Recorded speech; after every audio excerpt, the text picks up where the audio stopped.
Hello guys, ये important question है economics का। हर पेपर में ये क्वेश्चन आता ही है। अमाउंट अलग अलग होती है। तो पहले जो जो हमें क्वेश्चन में दिया, हमने एज इट इज क्वेश्चन जैसा हमने लिखा है। तो क्वेश्चन में हमें बस कुछ ही वैल्यू दी है, 35।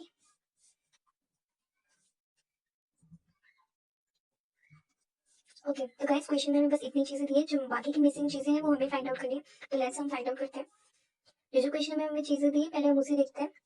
तो जैसे हमें दिया है कि एवरेज, अब देखिए पहले फिक्स्ड कॉस्ट एंड ये वेरिएबल कॉस्ट है, ये दोनों का प्लस करेंगे तो हमें टोटल कॉस्ट मिलता है। अब देखिए average cost and variable cost, ये दोनों को हम प्लस करते हैं तो हमें एवरेज टोटल कॉस्ट मिलता है। बस यहाँ तक क्लियर है।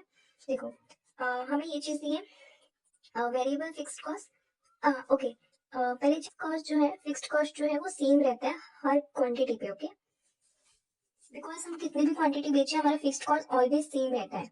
ओके, जैसे कि हमने रेंट पे एक फैक्ट्री ली है, ठीक है, तो हम कितनी भी क्वांटिटी बेचे बनाए उससे रेंट पे कुछ इम्पैक्ट नहीं होने वाला। हमारा रेंट तो सेम ही रहेगा, 5,000 है तो 5,000 ही रहेगा। यहाँ पे हमें एवरेज फिक्स कॉस्ट 40 दिया है। ओके, तो एवरेज फिक्स कॉस्ट हमें दिया है, ये फिक्स्ड कॉस्ट और ये फिक्स्ड कॉस्ट हम easily fix cost find out कर सकते हैं एवरेज फिक्स कॉस्ट से। देखिए, तो एवरेज फिक्स्ड कॉस्ट की जो फॉर्मूला है, average fixed cost is equal to fixed cost divide by quantity. Okay, ये हमारी फॉर्मूला है। तो हमें एवरेज फिक्स्ड कॉस्ट हमें ऑलरेडी क्वेश्चन में दिया 40, तो हम यहाँ पे 40 लिखेंगे। फिक्स्ड कॉस्ट हमें नहीं पता है तो हम ब्लैंक रखेंगे। एंड क्वांटिटी हमें पता है, इसकी क्वांटिटी है गाइस 1, तो हम यहाँ पे क्वांटिटी 1 लिखेंगे। तो अब इसे कैसे करेंगे, यहाँ पे मैं करती हूँ साइड पे 40, इसे हम आगे ले जाएंगे, ये 1 को हम ऊपर ले जाएंगे। ओके, तो 40 is equal to fixed cost. तो हमारा फिक्स्ड कॉस्ट कितना है, 40 रुपीज। ओके, तो हम यहाँ पे फिक्स्ड कॉस्ट में 40 लिखेंगे। हमारा फिक्स्ड कॉस्ट तो सेम रहता है। Okay, fixed cost always same रहता है। अब देखो, फर्स्ट में यहाँ पे 0 आएगा, यहाँ पे ब्लैंक आएगा, यहाँ पे भी और यहाँ पे भी। ओके, फर्स्ट लाइन में हमें ये सारी चीजें ब्लैंक रखनी है और यहाँ पे 0 रखना है। ओके, तो मैंने जैसे कहा था टोटल कॉस्ट क्या है, फिक्स्ड कॉस्ट का और वेरिएबल कॉस्ट का प्लस है। देखिए यहाँ पे मैं लिखती हूँ fixed cost plus variable cost, हमें टोटल कॉस्ट मिलता है। ओके, तो यहाँ पे 40 प्लस 0 कितना आएगा, 40 ही, तो हमने 40 लिख दिया। ओके, इट मीन हमने ये भी फाइंड आउट कर लिया, हमने ये पूरी पहली लाइन फाइंड आउट कर ली। ओके, तो अब जैसे मैंने कहा था एवरेज फिक्स्ड कॉस्ट और एवरेज वेरिएबल कॉस्ट को हम प्लस करते हैं तो हमें एवरेज टोटल कॉस्ट मिलता है। तो यहाँ पे हम जैसे देख पा रहे हैं कि हमें वेरिएबल फिक्स्ड कॉस्ट का प्राइस दिया है एंड एवरेज टोटल कॉस्ट का दिया है, तो हम इजीली फाइंड आउट कर सकते हैं बीच का गैप। देखिए मैंने यहाँ पे जैसे बताया कि फिक्स्ड कॉस्ट और प्लस वेरिएबल कॉस्ट एवरेज का, ओके, ये दोनों का, तो हम ये दोनों का डिफरेंस करेंगे तो हमें इजीली वेरिएबल कॉस्ट मिल जाएगा ना। ओके, तो 55 माइनस 40 करेंगे तो हमें कितना मिलेगा, यहाँ पे मैं लिख भी देती हूँ 55 माइनस 40 होंगे 15, सॉरी 15। ये जो हमें एवरेज वेरिएबल कॉस्ट मिला उससे हम इजीली फाइंड आउट कर सकते हैं वेरिएबल कॉस्ट। कैसे, मैं बताती हूँ। देखो ये सारी फॉर्मूला गाइस आपको याद रखनी होगी। देखिए जैसे हमने यहाँ पे एवरेज फिक्स्ड कॉस्ट का फाइंड आउट किया, सेम उसी तरह हमें average variable cost is equal to, यहाँ पे हमने फिक्स्ड कॉस्ट लिखा था यहाँ पे हम वेरिएबल कॉस्ट लिख देंगे, सिंपल। और यहाँ पे क्वांटिटी। ओके, तो हमें एवरेज वेरिएबल, तो हमें एवरेज वेरिएबल कॉस्ट का वैल्यू पता है 15 और हमारा क्वांटिटी एक ही है। हमें एवरेज वेरिएबल कॉस्ट हमें पता है कितना है 50। ओके, वेरिएबल कॉस्ट हमें नहीं पता है तो हम ब्लैंक रखेंगे और क्वांटिटी हमें पता है। अब 15 मल्टीप्लाई बाय 1 करेंगे इज इक्वल टू हमें वेरिएबल कॉस्ट मिल जाएगा। ओके, तो 15 is equal to variable cost, answer आ गया हमारा। तो हम यहाँ पे लिखेंगे variable cost is equal to 15, ये हमें इजीली मिल गया। और अब जैसे मैंने आपको कहा था कि टोटल कॉस्ट किसका प्लस होता है, fixed cost and variable cost का, तो ये दोनों का प्लस करेंगे तो हमें कितना मिलेगा, 40 प्लस 15 55। ओके, ये भी हमने फाइंड आउट कर दिया। देखिए मार्जिन कॉस्ट की जो फॉर्मूला है वो डिफरेंट है। मार्जिन कॉस्ट की फॉर्मूला, मार्जिनल कॉस्ट की फॉर्मूला जो है change in total cost divide by change in quantity. Okay, देखिए जैसे कि हमें फाइंड आउट करना है ये वाली लाइन का फर्स्ट क्वांटिटी का, तो देखिए मैंने जैसे लिखा है कि चेंज इन टोटल कॉस्ट। अब ये टोटल कॉस्ट की जो लाइन है, टोटल कॉस्ट वाली लाइन हमारी ये है। ओके, 5 माइनस 40 करेंगे। ओके, चेंज आया ना 40 से 55 हुआ ना, तो हमें 55 माइनस 40 करना है। तो यहाँ पे हम करेंगे 55 माइनस 40 डिवाइड बाय क्वांटिटी में चेंज। अब देखिए क्वांटिटी में चेंज मींस 1 से 0। ओके, 1 माइनस 0 करेंगे तो हमारा आंसर कितना आएगा, 50। ओके, तो ये हमारा क्या है, मार्जिनल कॉस्ट। तो हम यहाँ पे लिखेंगे 50, हमने मार्जिनल कॉस्ट फाइंड आउट कर लिया। अब हमारी ये लाइन भी कंप्लीट हुई, अब हम ये वाली लाइन में चलते हैं। सेम एज इट इज मैंने जैसे कहा था कि एवरेज वेरिएबल कॉस्ट कैसे फाइंड आउट करते हैं, देखो ये वाली formula, variable cost divide by quantity. Okay, तो अब हम ये करते हैं, यहाँ पे मैं करती हूँ average variable cost is equal to variable cost divide by quantity ना। तो देखिए यहाँ पे एवरेज वेरिएबल कॉस्ट हमें दिया है 35, वेरिएबल कॉस्ट हमें नहीं पता, डिवाइड बाय क्वांटिटी 2 है, यहाँ पे ध्यान देना 2 है यहाँ पे क्वांटिटी।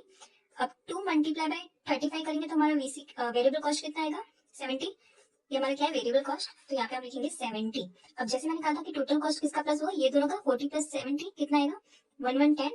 ओके अब देखिए फिक्स्ड कॉस्ट भी आप वैसे ही फाइंड आउट कर सकते हैं 40 डिवाइड बाय क्वांटिटी। देखिए मैं आपको बताती हूँ फिक्स्ड कॉस्ट कैसे फाइंड आउट होता है। ओके मैंने कहा था वेरिएबल फिक्स्ड कॉस्ट कैसे फाइंड आउट होता है, देखो ये वाली फॉर्मूला है वेरिएबल फिक्स्ड कॉस्ट की, यहाँ पे मैं करके दिखाता हूँ। Average fixed cost is equal to fixed cost divide by quantity. Okay तो यहाँ पे फिक्स्ड कॉस्ट हमारी कितना है 40 डिवाइड बाय क्वांटिटी क्या है 2, आंसर आ गया 20। तो यहाँ पे fixed cost average fixed cost 20 आएगा। ओके तो अब जैसे मैंने कहा था ये दोनों का प्लस करके हमें क्या मिलेगा एवरेज टोटल कॉस्ट, तो 20 प्लस 35 115। ओके अब यहाँ पे मार्जिनल कॉस्ट हमें वैसे ही फाइंड आउट करना है जैसे इसमें किया था। एक बार वापस आप देख लीजिए। ओके तो हमें यहाँ पे फाइंड आउट करना है, तो यहाँ पे कैसे करेंगे 40 सॉरी टोटल कॉस्ट की लाइन में देखना है हमें। ओके टोटल कॉस्ट की लाइन में हमें देखना है, देखिए 110 से हमें ऊपर लेना है। ओके 110 माइनस 55 लेना है। ओके तो हम यहाँ पे करेंगे 110 110 माइनस 55 और क्वांटिटी हमारी क्या है 2 से 1, 2 माइनस 1, तो हमारे आंसर क्या आएगा 55। हमारा मार्जिनल कॉस्ट कितना है 55। ओके यहाँ पे 55 आएगा। ओके अब यहाँ पे देखिए ये लाइन में कुछ भी नहीं दिया है, सिर्फ मार्जिनल कॉस्ट हमें दिया है। ओके तो इसकी भी फॉर्मूला वैसे ही है गाइस, फॉर्मूला सेम वैसी है, मैं बताता हूँ। इसकी भी फॉर्मूला जैसे हम ये करते थे ना, देखिए marginal cost change in total cost divide by quantity. अब देखो यहाँ पे हमें मार्जिनल कॉस्ट पता है इसका, ठीक है मार्जिनल कॉस्ट हमें ऑलरेडी दिया 45। ओके और हमें टोटल कॉस्ट भी पता है, यहाँ का नहीं पता बट इधर का तो पता है 70। ओके क्वांटिटी भी हमें पता है तो हम इजीली फाइंड आउट कर सकते हैं ना। अब देखो कैसे, मार्जिनल कॉस्ट हमें जैसे दिया है 45, अब यहाँ पे जो है टोटल कॉस्ट का, यहाँ पे हमें पहले हमें कुछ नहीं पता। देखिए टोटल कॉस्ट में ये हमारा ब्लैंक है तो हम एक्स ले रहे हैं, बट इसके ऊपर का तो हमें पता है ना। ओके 110 हम यहाँ पे माइनस 110 करेंगे, डिवाइड बाय क्वांटिटी भी हमें पता है 3 माइनस 2। ओके क्वांटिटी हमारी ये रहेगी गाइस 3 और 2, 3 माइनस 2 हम लेंगे, तो इसका करते हैं हम 45 एक्स इज इक्वल टू ये हमारा 1 ही आएगा। ओके ये हमारा 1 ही आएगा। अब यहाँ पे मैं करती हूँ x is equal to 45 plus 110 हम करेंगे तो हमारा आंसर क्या आता है 155। ओके तो ये हमारा क्या आया है total cost. Okay total cost आया है हमारा, तो ये जो हमारा x था, ओके x और x हमने किस लिए लिया था टोटल कॉस्ट, जो हमें नहीं पता था तो हमने टोटल कॉस्ट का किया था, तो यहाँ पे कितना आएगा 155 जो भी हमने फाइंड आउट किया। ओके अब हमें ये पता चल गया तो हम 155 में से माइनस 40 करेंगे तो हमें वेरिएबल कॉस्ट इजीली मिल जाएगा। ओके 115 हमारा variable cost. Average fixed cost भी हमें इजीली मिल जाएगा, जैसे ये फॉर्मूला है total cost divide by quantity, 40 divide by 30 करेंगे तो हमारा आंसर कितना आएगा 13.33। अब हमें एवरेज वेरिएबल कॉस्ट भी वैसे ही करना है, 115 डिवाइड बाय 3 करेंगे तो हमारा आंसर आएगा 38.33। अब ये एवरेज टोटल कॉस्ट क्या होता है, ये दोनों का प्लस होता है तो हम इनको प्लस करेंगे तो कितना आएगा 51.67। ओके गाइस बस कंप्लीट, बस आपको जो मिसिंग वैल्यूज थी वही फाइंड आउट करना था।